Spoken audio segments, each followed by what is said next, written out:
Hi there, and welcome to this video on A-level biology for the AQA specification, focusing on the topic of genetic information, variation and relationships, and more specifically on investigating diversity.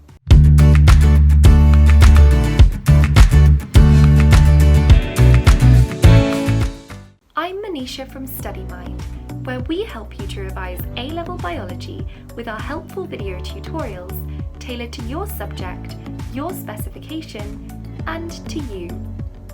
If you're new here, please make sure to click that subscribe button.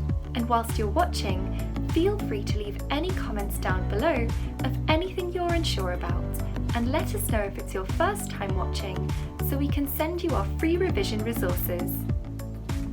We also have helpful timestamps to guide you through the specification. So, let's get started. Welcome to lesson 8 of 8 in this tutorial, Investigating Diversity. This is the final video in our series of 8 lessons on the topic of DNA and genes. In the last lesson, we looked at biodiversity and how to calculate it. Here are the key learning objectives for today's lesson. First, we will look at genomics, then at variation, and finally at analysis and investigations of diversity. Here are the AQA specification points for today's lesson. Feel free to pause the video now and have a read through them before we begin.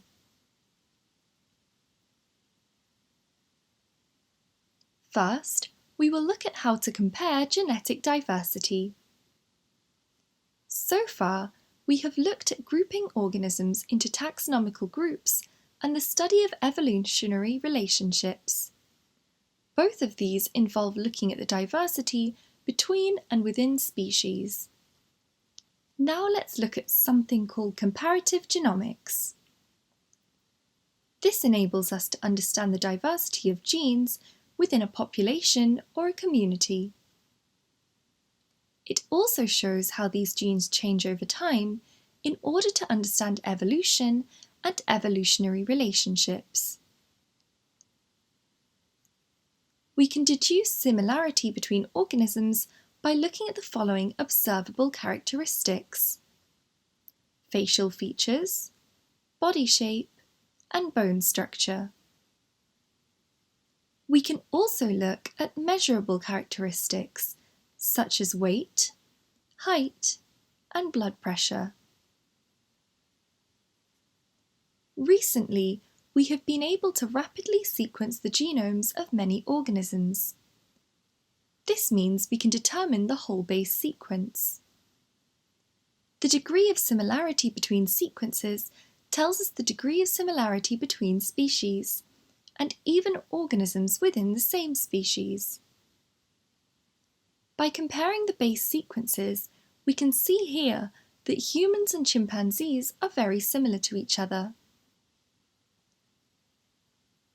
Here, we can also compare two human populations and see that the similar genes can hint at a common ancestor. Most genes will have similar exon sequences, so we can compare them instead. The underlying base sequences of the genes may be different, making the DNA comparison slightly ineffective. Because mRNA only has exons, it's useful to compare alignments of mRNA to see the similarity between organisms. There are still limitations in mRNA comparison. mRNA sequences between different organisms for the same gene can be quite different due to the degenerate nature of the genetic code. There are limitations to DNA comparison. Usually, we compare genes, but the sequences of genes can be pretty different.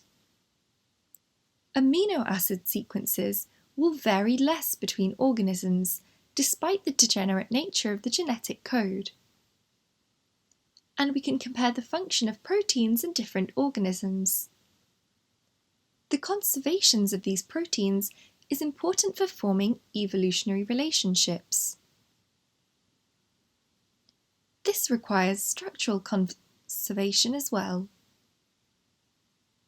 Comparative alignments of amino acid sequences of proteins from different species are the best tool for evolutionary relationships. Closely related organisms will have more similar amino acid sequences. Now, we will look at the data relating to DNA. Remember, codons are degenerate.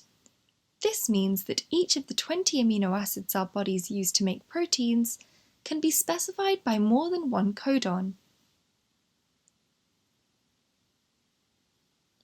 What can you tell from the following statements? We cannot say that organisms A and B are less closely related than organisms A and C, due to the degenerate nature of the genetic code. A and B could have a 90% similarity in amino acid sequence. We do not know. We can confidently predict that organisms A and B are more closely related than A and D. The percentage similarity in amino acid sequence for A and B is very likely to be greater than 66% due to the degenerate nature of the code. For questions on amino acid similarity, you should either get an amino acid sequence diagram or a percentage similarity. Next, we will cover gene technology. When studying biological diversity, we are measuring variation. Variation is the level of differences between individuals. No two individuals are the same, even identical twins. This is due to environmental factors. Variation can be in physical appearance, genetics, biochemistry, and other factors. Intraspecific variation is between individuals of the same species, whilst interspecific variation is between different species. Here, we can see the variation between animals within species A, which is intraspecies variation. We can also see an example of interspecific variation between species B and C. Finally, let's cover the quantitative investigations of variation within a species. Continuous variation are the features that have intermediate values along a range. There are no distinct categories.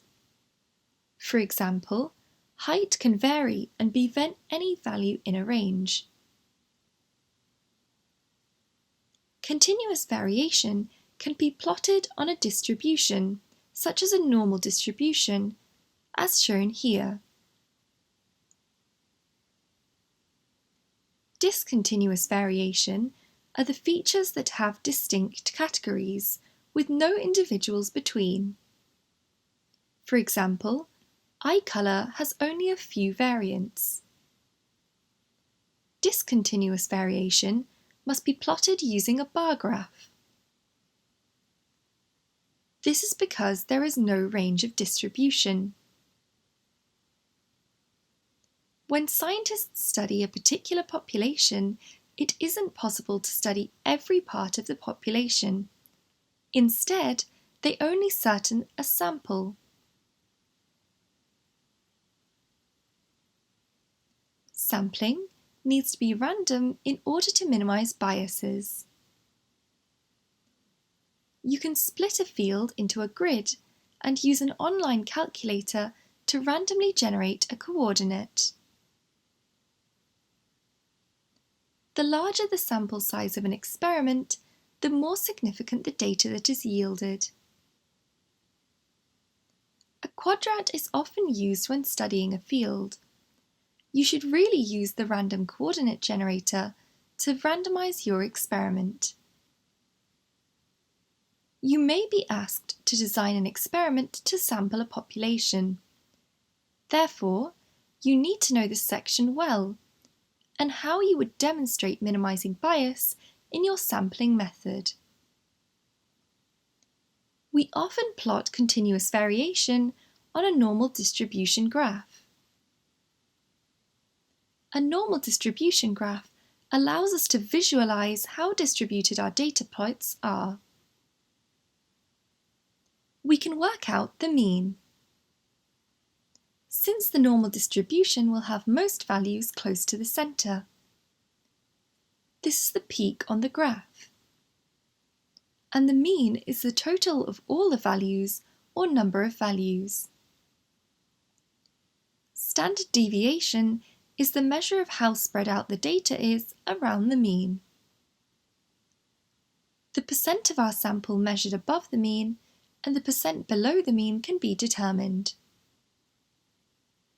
Here, we can compare Adam's and Alex's experiment. Adam has much less variation and hence a lower standard deviation than Alex. The AQA specification says you do not need to memorize the formula or how to calculate standard deviation.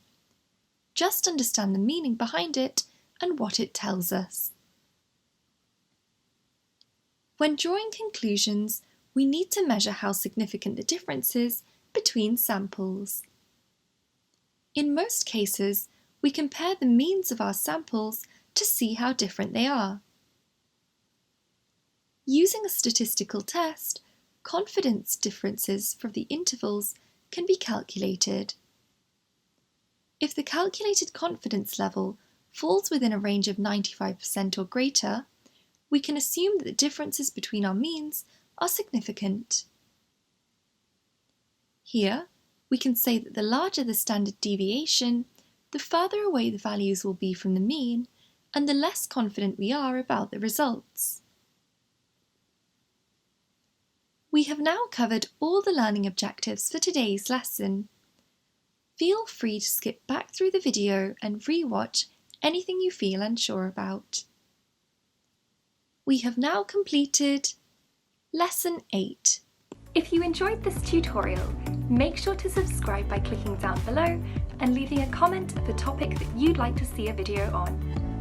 Click here to watch the rest of our videos in our A-Level Biology series, or visit our website studymind.co.uk for past paper compilations by topic and specification.